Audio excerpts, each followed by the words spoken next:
Good afternoon. Your Honorable, should I say that? Addressing the members of Parliament. And I have to be seen, is it not? Okay, great. Right Honorable Malungo Chisangano, First Deputy Speaker. Right Honorable Moses Moyo, Second Deputy Speaker. Honorable Ministers and Deputy Ministers here present. Honorable Members of Parliament. Mr. Roy Ngulube, Clerk of the National Assembly. Dignitaries here present, invited guests, ladies and gentlemen. On behalf of the government and the people of the United Republic of Tanzania, I thank you for this honor to address the National Assembly. Thank you. Madam Deputy Speaker, at the outset, I wish to convey my deepest condolences to the Speaker and yourselves, members of Parliament, to all members of this House and the people of Zambia, for the passing of an Honorable Amusa Mwanamwabwa, excuse my pronunciation, former Speaker of Zambia National Assembly and one of great sons of this land. He was a frequent visitor to Tanzania and made many good friends there. Our hearts go out to his family. May the Lord grant them the fortitude to bear this loss. We pray that his soul rest in eternal peace. I'm here in Zambia at the invitation of His Excellency President Hakainde Hichilema. My stay in Zambia has been remarkable. And the hospitality has been exceptional. I cautioned my President Hichilema that with this kind of treatment, I might be knocking the doors in Zambia now and then.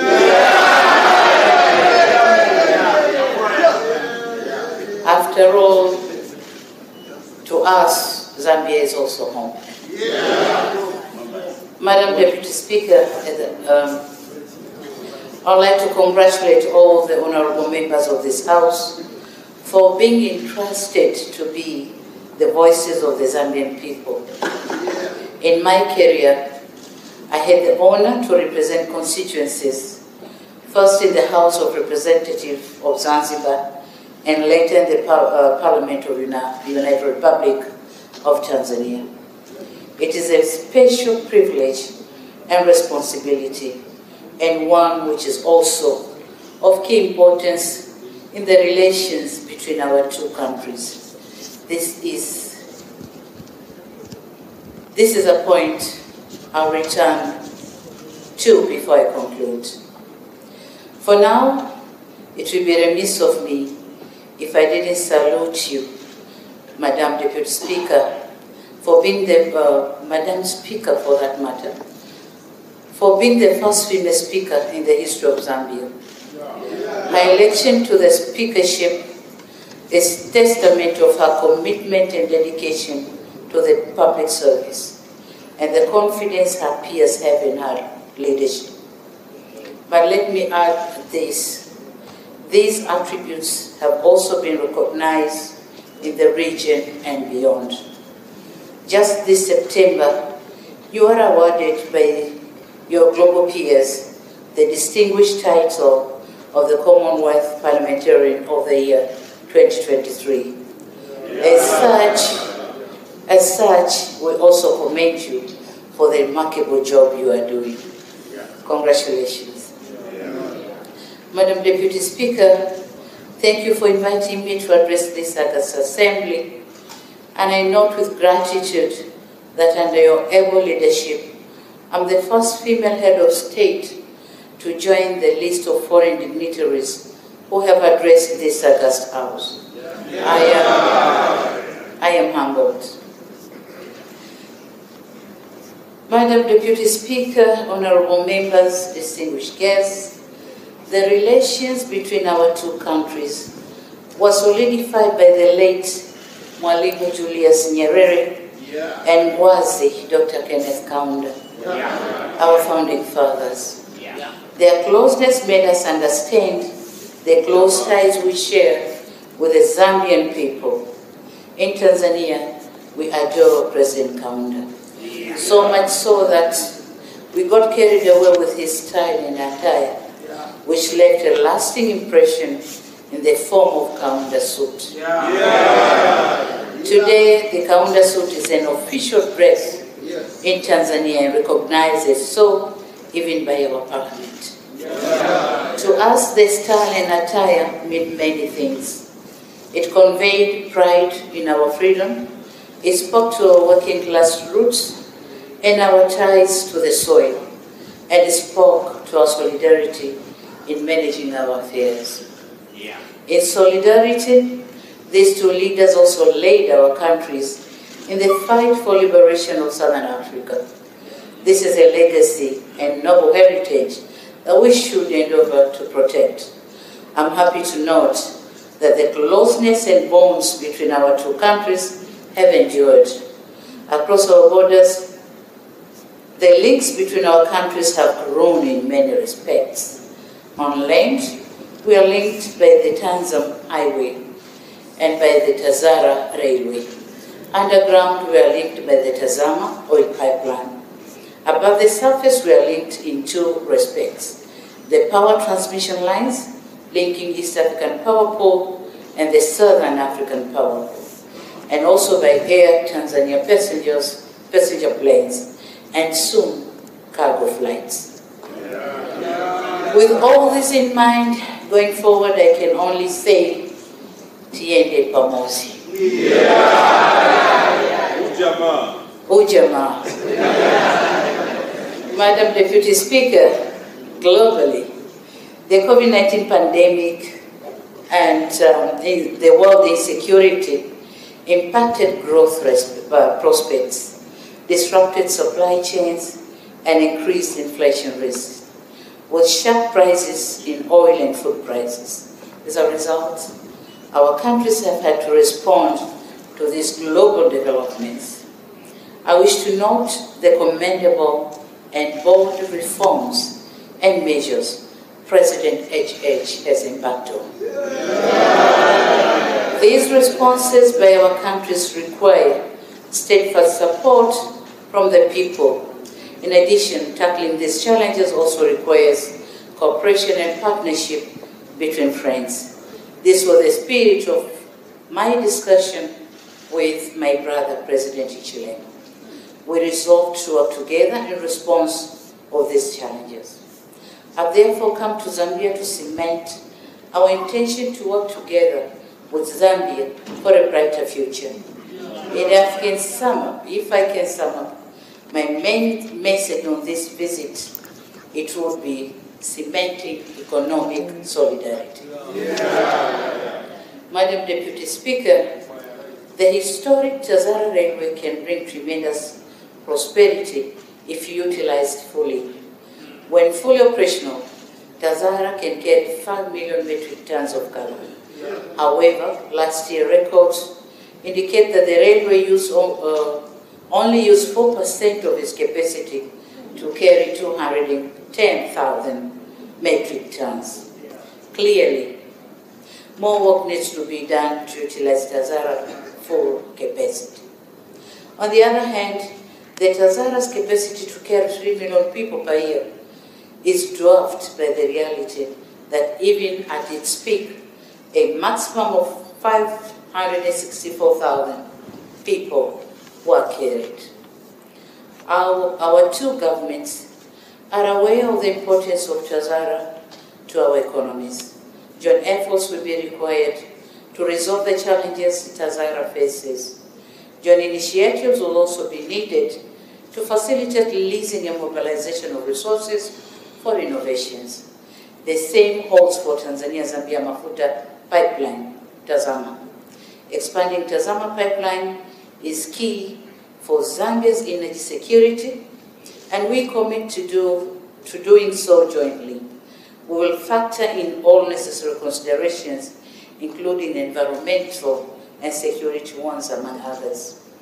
As for the Tanzania-Zambia highway, Tanzam, linking our two countries, has some patches that need major upgrades. Tanzania is ready to embark on joint resources mobilization efforts with Zambia to finance upgrades of this important infrastructure to further facilitate trade and reduce trade costs.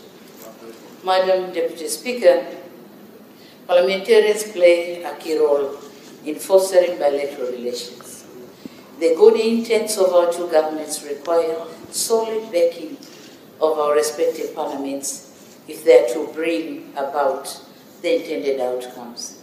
Members of Parliament represent the people and engage in debates about government plans, budgets, and programs. These plans require political backing or funding, which means parliamentary approval is crucial. If MPs are unconvinced or politicize these plans, it hampers progress, impacting both Tanzanians and Zambians. The feedback we are getting from the people living along our shared border is that the existing legal framework could be friendlier to business and trade if we do not politicize these frameworks. As such, when our governments present informed and outward-looking proposals to address these non-tariff barriers raised by our people, we'll come here to seek your support to solve these impediments. In the same vein, Madam Deputy Speaker, in the near future, our bilateral initiatives may result in renovating existing shared infrastructure or constructing the new one or the new projects. These projects will certainly pass through your respective constituencies. As members of Parliament, your role is key to ensuring that these projects materialize. Your role is also important to get the community support to better guarantee the sustainability of these infrastructure projects. It is for these reasons that this House plays a key role in our relations. Madam Deputy Speaker, the volume of trade between Tanzania and Zambia and goods from Dar es Salaam transiting Zambia is increasing considerably, given the potential for further trade growth between our countries. We made deliberate efforts to increase efficiency at the Dar es Salaam port. First, we designated an area of Kuala dry port, and my government has allocated 20 hectares of land for consignment this time for Zambia. The dry port will facilitate longer pre-storage periods up to 45 days from the current 15 days at Dar es Salaam port. Second, we developed the Tanzania electronic single window system that will enhance efficiency in processing documentation. Third, we are finalizing review of our port tariff book that will set an ecosystem of charging wharfage by $3 United States per tonnage or cubic meter. Madam Deputy Speaker, in addition to these efforts, just recently, we entered into agreement with a Dubai port company to operate a part of our Dar es Salaam port. As such, we are expected to see more transformative changes in terms of improved efficiency, reduced ship turnaround times, reduced CIF costs, and overall lowering of the cost for users of the port. This is an opportunity for our Zambian brothers and sisters. I hope you will not miss in action. Madam Deputy Speaker, Tunduma-Nakonde border is a crucial border for trade between Tanzania and Zambia. During our discussion, President Hichilema and myself set in motion measures to address bottlenecks that exist in the movement of goods and people along the border.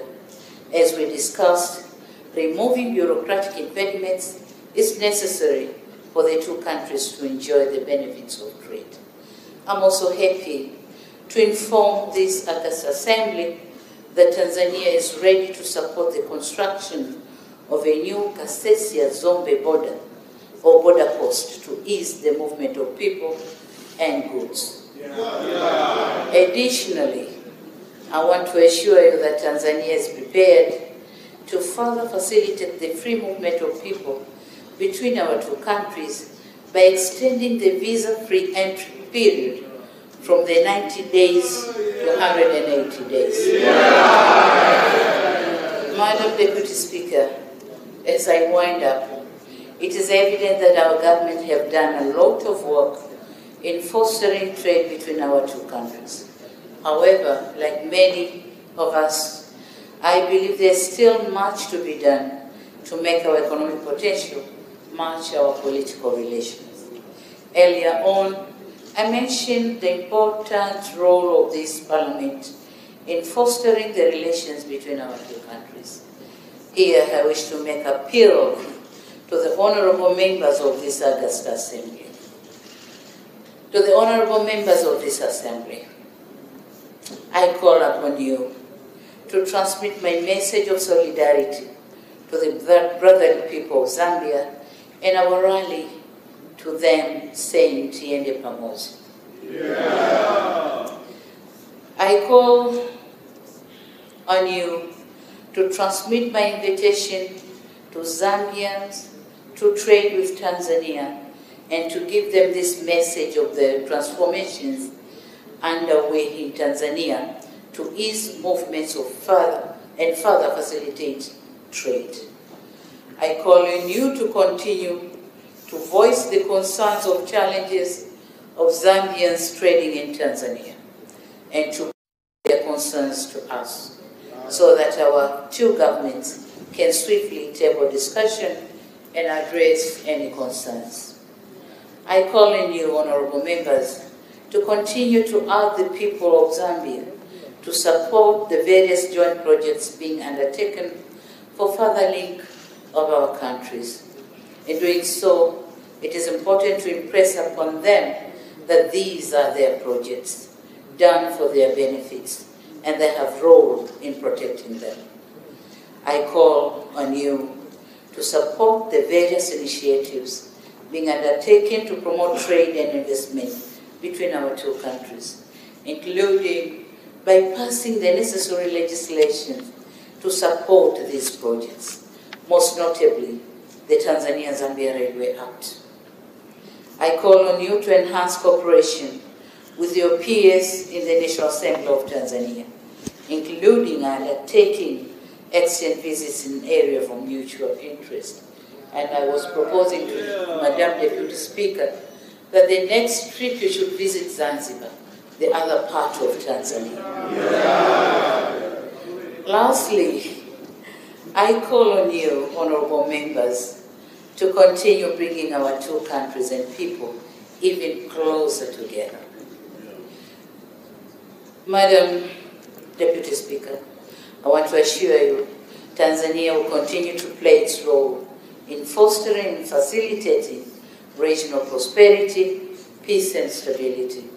I strongly believe through these intentions and noble and deliberate actions, we can honor the legacy of our forefathers. We will continue to show solidarity and not shy away from our responsibility to foster common understanding and collaboration between our two people and countries. It is a legacy that we are proud of, and it is a legacy that is also shared with the people of Zambia. I assure you of my unwavering commitment and that of the government of the United Republic of Tanzania to continue working closely with His Excellency President Hakainde Hichilema and the government of the Republic of Zambia for the mutual benefit of our peoples. I wish to impress upon you that my presence here today in the esteemed August House and my engagement with the honorable members speaks volume about this very commitment. May God bless Tanzania and Zambia. May God bless Africa. Asante sana, zikomo kwa mbele.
With the silver.